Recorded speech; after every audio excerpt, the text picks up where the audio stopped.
Hello बच्चों, चलिए प्रश्न को पढ़ते हैं। सिद्ध कीजिए कि वक्रों y बराबर साइन एक्स तथा y बराबर साइन 2x, x बराबर 0 व x बराबर पाई बटा 3 तथा x अक्ष से सीमाबद्ध क्षेत्रफलों का अनुपात 2:3 है। यह हमें सिद्ध करना है।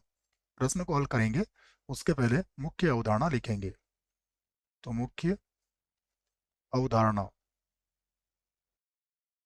मुख्य अवधारणा में हम प्रश्न को किस प्रकार हल करेंगे इस बात पे चर्चा करेंगे, और उससे संबंधित यदि सूत्र होंगे तो उन्हें भी लिखेंगे। तो यहाँ पर हम समाकलन का एक सूत्र लिखेंगे कि यदि हमें साइन एक्स का समाकलन करना है तो साइन एक्स का समाकलन होता है माइनस का कॉस एक्स प्लस सी। अब जब प्रश्न को हल करते हैं तो देखो, पहला वक्र जो हमें दिया गया है, पहला वक्र हमें दिया गया है y बराबर साइन एक्स, और दूसरा वक्र भी हमें दिया गया है। दूसरा वक्र है हमारे पास y बराबर साइन 2x। उसके बाद दिया गया है x बराबर 0, x बराबर पाई बटा 3 के मध्य का क्षेत्रफल आपको ज्ञात करना है। हमें पता है साइन एक्स का यदि हम ग्राफ बनाएंगे तो यह कुछ इस प्रकार से बनेगा। ये साइन एक्स का ग्राफ होता है बच्चों। तो यहाँ पर हमें, ये हमारे पास मूल बिंदु हो गया, और पाई बटा 3 यहाँ पर कहीं पर हो सकता है। ये मान लीजिए हमारे पास पाई बटा 3 है, एक्स बराबर पाई बटा 3 है। दोनों वक्रों को एक साथ भी बना सकते हो आप, लेकिन एक वक्र से भी आप समझ जाएंगे। तो हमें क्या क्या करना है, इनके मध्य का ये क्षेत्रफल ज्ञात करना है। दोनों वक्रों के लिए अलग अलग क्षेत्रफल होगा, परंतु दोनों का अनुपात क्या होगा, 2:3 होगा। ये हमें बताना है। तो अब हम चलते हैं दोनों वक्रों के क्षेत्रफल का अनुपात लेने। तो हम लिख लेते हैं दोनों वक्रों का दोनों वक्रों का वक्रों का या वक्रों के क्षेत्रफल का अनुपात, क्षेत्रफल का अनुपात। दोनों वक्रों के क्षेत्रफलों का या क्षेत्रफल का अनुपात ले रहे हैं हम यहाँ पर। ठीक है, तो देखिए अनुपात कैसे लेंगे, पहले वक्र का क्षेत्रफल बटा दूसरे वक्र का क्षेत्रफल। तो पहले वक्र के क्षेत्रफल निकालेंगे तो हमारे पास सीमा क्या होगी, 0 से पाई बटा 3 होगी।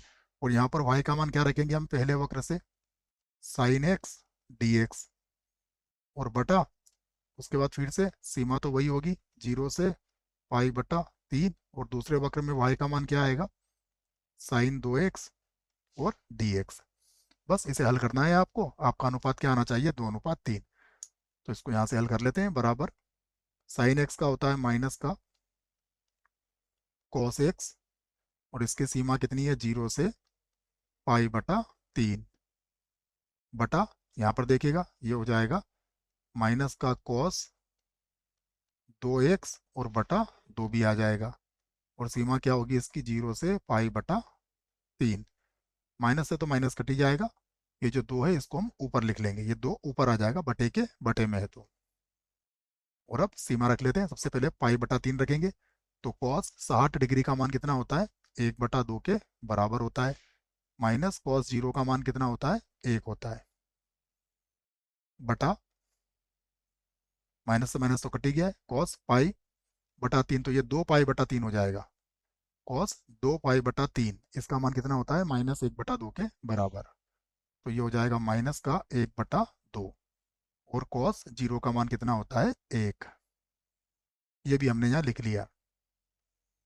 बराबर 2 तो वैसे ही रहेगा, 1/2 में से 1 घटाओगे तो कितना आएगा, ये आ जाएगा माइनस का 1/2। इसे हल करोगे तो ये हो जाएगा माइनस का 3/2, जोड़ लेंगे तो।